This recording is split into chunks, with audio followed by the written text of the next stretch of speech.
well, I didn't exactly lie, because I did say that I was going to have a Second Sight package come in, and of course Second Sight has come in. I've also got other mail, but I'll probably wait till next week just so I can focus today being Second Sight.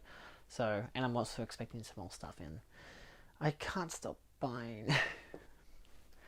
We'll get to it. I mean, in all fairness, the other stuff I've bought, which you'll see next week, I know, weird, but I just figured, instead of overblowing this video, most of it's through an eBay voucher, some of it's from Hong Kong. So, yeah, weird, isn't it? Ooh. So, we have our 3 sets. We've got It Follows, we have Crimes of the Future, Frontiers, because I figured I hadn't bought this one and the limited edition version was still available, so I've got all 3. And as you can tell, they're very hefty and still in their plastic. So, I'll start with Crimes of the Future. I know It Follows is the one that most people are excited for. I think for most people, that's like the fan favorite. That's like the cult classic kind of film in its own right, which I understand. I think that's why most people you'll be seeing if you. I'm sorry about the camera moving. If you are subscribed to people like mid-level media and whatnot, you know, maybe Films at Home, I don't know, but like people like that who will be like, hey, here's the unboxing of the Second Sight set, and here's the review of everything. If I have time this week, I'm very busy this week, but if I have time before this video comes out, I will watch, to the best of my ability, these 3 films and give you an opinion. I plan to actually watch Frontiers tomorrow. So, as in tomorrow for me, because today is currently Tuesday. All of this stuff came in Tuesday. It's brilliant. I love when that happens. It usually comes in on Monday, but it came in Tuesday, which is great, because it's like I'm home, I got home early. Actually, no, I didn't. I got home late. My mother was home, though. She has the days off on Tuesday. You get Crimes of the Future. I actually really like this film. A good modern Cronenberg. The sleeve just comes right off, which is very nice. Of course, I'll give you an inkling there as to what it says. Hopefully it's focusing. Basic stuff, 4K UHD, bonus Blu-ray, bonus features, UHD, Dolby Vision. There's some audio commentaries, interviews with the actors and director, a video essay, more interviews, making of, production design, death of David Cronenberg's short film. The contrast of this to the Neon version is, of course, this has all the interviews, but that one has the 1970s version of Crimes of the Future, which I have as Arrow's individual release. Well, their 4-feature release with like transfer and whatnot. It's not a good film anyway, and I'm probably going to give that copy of that Neon copy to my friend for his birthday, just so I can save myself a bit of pocket, but also because I don't really need an extra 4K of it. But yeah, so your packaging has this on the back. Body is reality. Obviously the artwork on the front, which looks really nice. Crimes of the Future on the spine there, and the Second Sight logo. Nothing on the top. Your basic stuff on the inside here. Was there anything else worth noting? No, not really. You've got aspect ratio 185:1, 23.98 FPS on both the Blu-ray and the 4K. Audio is DTS HD, Master Audio 5.1. It's in color, region free for the UHD disc, and Blu-ray is region B. Main feature is 107 minutes with English subtitles. So yeah, not much else. This comes with a rigid slipcase, as you can see, with new artwork by Marco Manev, 120-page booklet featuring new essays by a selection of people, 6 collector cards. So, slides out obviously very nicely because Second Sight have just tremendous set designs. My only annoyance with doing films like this, for like videos like this, I should say, for like this weekend, is how obviously, you know, this is why I want to do this one separately, because it's a pretty big haul, like a pretty impressive haul from Second Sight. Of course, these are your art cards. You get images from the film. No, it's not gross. This one might be considered a little gross. It's nice artwork as an overall. I think it's like, that one it's on the wrong angle, isn't it? Yes, it's a landscape image. There you go. Looked weird. It still looks weird in landscape. Don't worry, I understand. I have at least seen this film before. Great shot. Wish there was more stuff with Kristen Stewart in it, because she's wonderful in this movie. I absolutely love her role. Obviously, Lea Seydoux is really good. Viggo Mortensen is fantastic as well. But yeah, so Nice art cards, some good shots, but again, kind of standard promo stuff. If you have any pet peeves about that. In terms of the case itself, this is the disc case. That's your artwork. It's not bare black, it's got like sketch designs by the looks of it. Obviously the same image from the art card, which I kind of think is a little tedious in a way. Like, what's the point of having the art twice? Unless you just really like the art design and want to actually put it on something. There's some dirt on this. Weird. I'm trying to figure out, this just seems like drawings, like of, I believe it's drawings of the different organs that he's grown over the years. And of course you get your 4K UHD and your Blu-ray with no image behind, which I think is probably a little lackluster. I always feel like Second Sight could punch it up a little and put some extra artwork. Like, I've just been going through the Dawn of the Dead set that they did last year, or the year before that, and that set, again, still fantastic stuff, but there's no artwork below the discs, and I usually like there to be the extra artwork there just because it's nice. Again, same image from the photo National Organ Registry. This is a very thick, obviously this is the 120-page booklet. Tells you your cast, what is that? Cast and crew, your contents. Cast and crew, your 1, 2, 3, 4 different essays, then the behind the scenes, then 1, 2, 3, 4 more essays. So, and acknowledgements and production stuff. So, yeah. Nicely designed.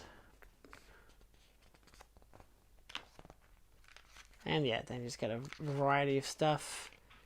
Get some images throughout the... interesting color grading to it. This is a very weird film, to put it lightly. I mean, it is Cronenberg. If you've seen Cronenberg, you kind of know what you're getting into to some degree. But yeah, so as an overall, it's a very well-produced book of essays. I like when they kind of mix it with the photos and stuff. It's nice, you know. It's thick, but it's nice. It works quite well. So let's move on to our next one. Of course, I'm going to dive into it now instead of doing Frontiers next. I really should do Frontiers. I was going to get Frontiers last time when I got Tangerine and the other one, the May. That's what it was, because I actually watched May. I haven't seen Tangerine yet. And I will admit, it was... May was great. Good set by Second Sight. They're all great sets. If you know me, you know I love Second Sight sets. They're always phenomenal. I was very hesitant on both of these two, because for It Follows, it seemed like an obvious upgrade, because I only have a standard Australian Blu-ray, so it seemed like the right choice to get the upgrade, much like with the Vivitch and Drive and stuff like that. Obviously, those limited edition sets were still immaculate. Drive in particular, amazing. Whoa, there goes the J card. No stickers on the J cards, which is kind of nice, so it just slides right off. Again, with your details, if you want to take a pause and look and read if you choose to. Same with the details at the bottom there. Try to get the glare off of it, I apologize for that. So yeah, if you want to pause and read, go for it.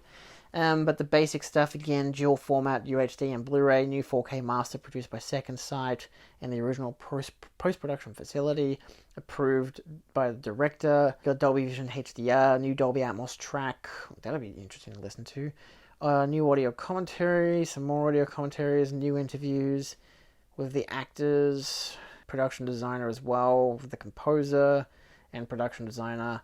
It follows The Architecture of Loneliness, a video essay by Joseph Wallace, as well as Rigid Slipcase with new artwork by Thin Din?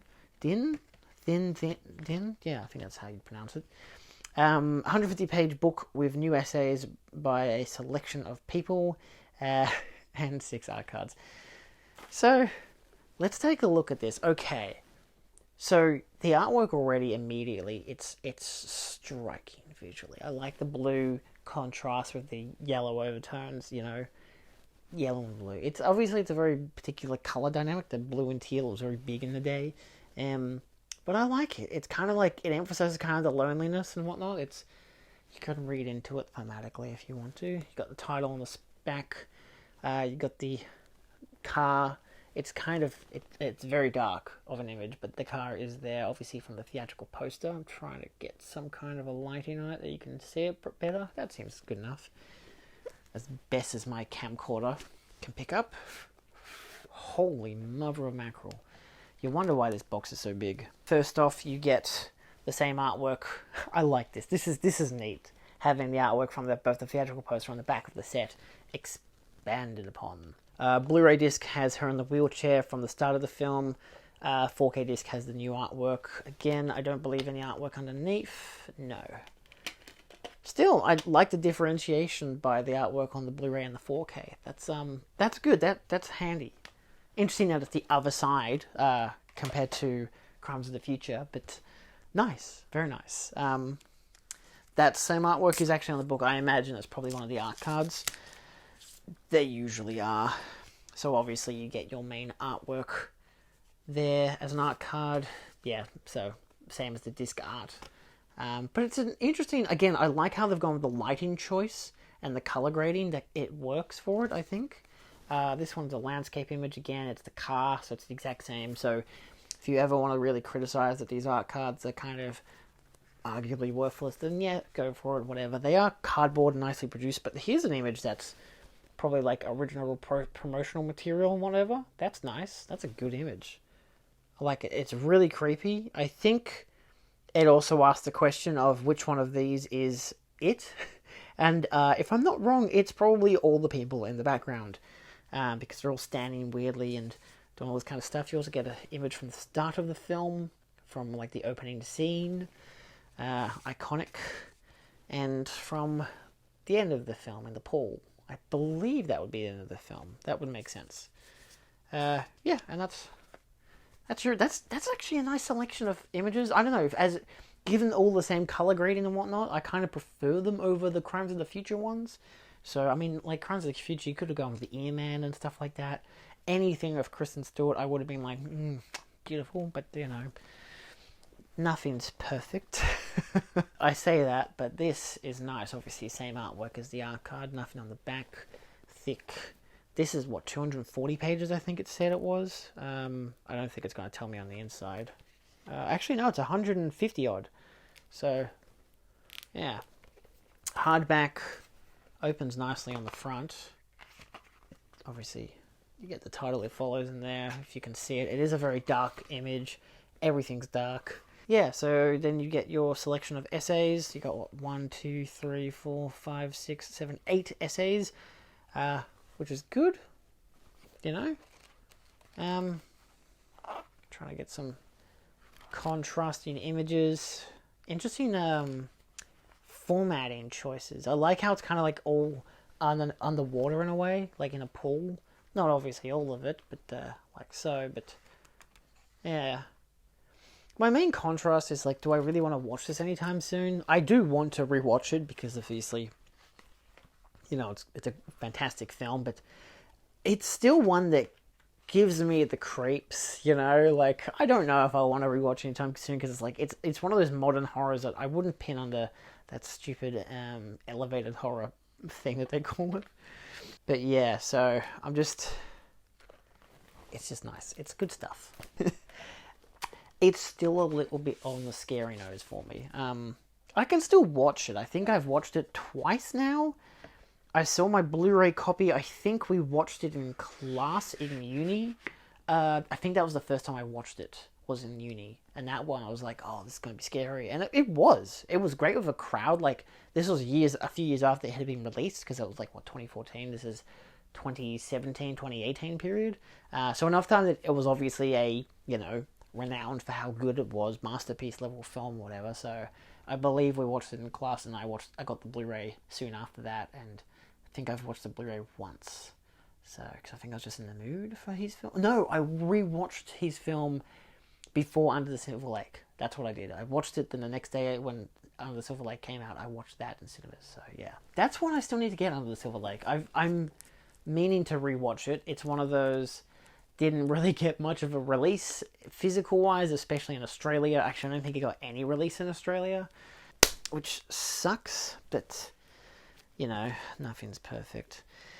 So, of course, now we have Frontiers. I just realized you probably didn't know what I was doing that whole time. Frontiers. I believe it's a cannibal one. I don't really know how much spoiler it is, I guess. I don't know. I've never seen it. Obviously, details there if you would like to pause and read. Extra details at the base as well. So, you know. Overall gist, selection of commentaries, interviews, yada yada yada, deleted scenes of optional commentaries, making of, some trailers, storyboard comparisons, behind the scenes photos of commentary. This limited edition version is a rigid slipcase of new artwork by James Neal, 70-page book of new essays by a selection of people, and 6 art cards. When did this movie actually come out? 2007? Seriously? This came out in 2007? I thought it came out it might be like the May situation. I was thinking like Tangerine, where it came out in the mid 2000s, and that's why like it might have gone through like a circuit here, and I didn't really see it. But yeah, nice artwork. I like the silhouette on the kind of blood rain. Obviously, I'd imagine that that's her covered in blood. I'm very interested to see what happens in this film because I don't know anything about it. From my knowledge, it's just a revenge film. So I'm going to try to not spoil too much for myself by looking through this. You do get your standard case, which isn't bad. Same artwork, no reversible. Disc art is the same, matching stuff, which is all good. This would be the standard release whenever it comes out. I don't know if there is a standard release yet. I haven't really looked into it. I think there was. I think they usually still do standard releases at the same time. I just chose to get the, limited edition because it was there. And of course you get all the extra goodies like this. Art card, image from the movie. Is that 2 people I've never seen before? The girl looked like a female version of Elijah Wood. Art card. Grumpy old man with a gun. And more shots from the movie. So, again, standard stuff, but not bad. You get your booklet, which of course has that same artwork of the bloodied girl. And then you get 4 different essays, acknowledgements, cast and crew, and without spoiling too much for myself as well, obviously images and text side by side. Yeah. Again, the idea is to watch it tomorrow. Actually, that's all. That's the whole King Caboodle. I was able to watch the second sight releases for all 3 of these. I haven't gone through Crimes of the Future in terms of its special features, but I skimmed through the image itself. It looked fantastic, honestly.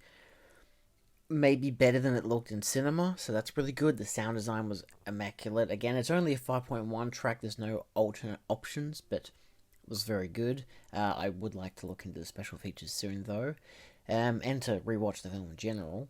I watched It Follows through from start to finish. It looked amazing on 4K. The Dolby Vision really helped to make everything stand out nicely. Really no imperfections as an overall for any of these in terms of picture quality. The special features were really nice. For It Follows, I really liked the video essay that was designed exclusively for it. Obviously, the interviews were still nicely produced as well, but, a lot of it's just cut into footage or a talking head, so that can be a little dull. At least the video essay had some style to it. I didn't look through the special features for Frontiers, but I did watch it, and I thought it looked good for a, mid-2000s kind of camcorder-esque horror film. I didn't think the film was particularly amazing, but for what the audio-visual presentation and the overall set design, I think was really good. So, as an overall, I think these are really good sets. But they're very nice sets, as an overall, as per usual, second sight, banging out of the park. So, wonderful. I will see you guys next week with what I've got the rest of this week. I know I'm splitting this in 2, but it's going to be too long of a video in my mind. I prefer this to be a 20-minute long video coming out next week, and then the other video be a bit more in detail as to why I got the other films. Because in this case, I just got these because, obviously, I'm going to get Crimes of the Future. I love Cronenberg. I've been going for all of his films this year, and Crimes of the Future was wonderful, so I would love to rewatch it.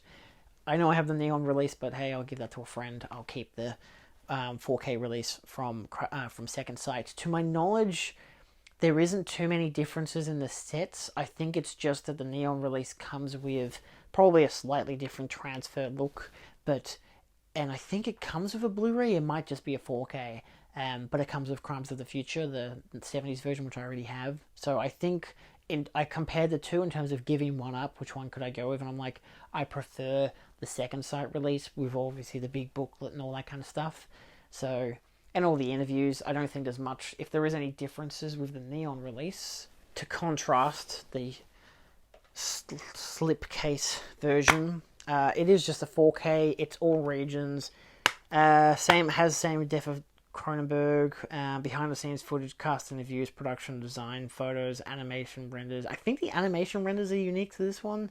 It does have cast and crew, the cast react to Crimes of the Future, the board games. I think that's unique to this, as well as having Crimes of the Future 1970.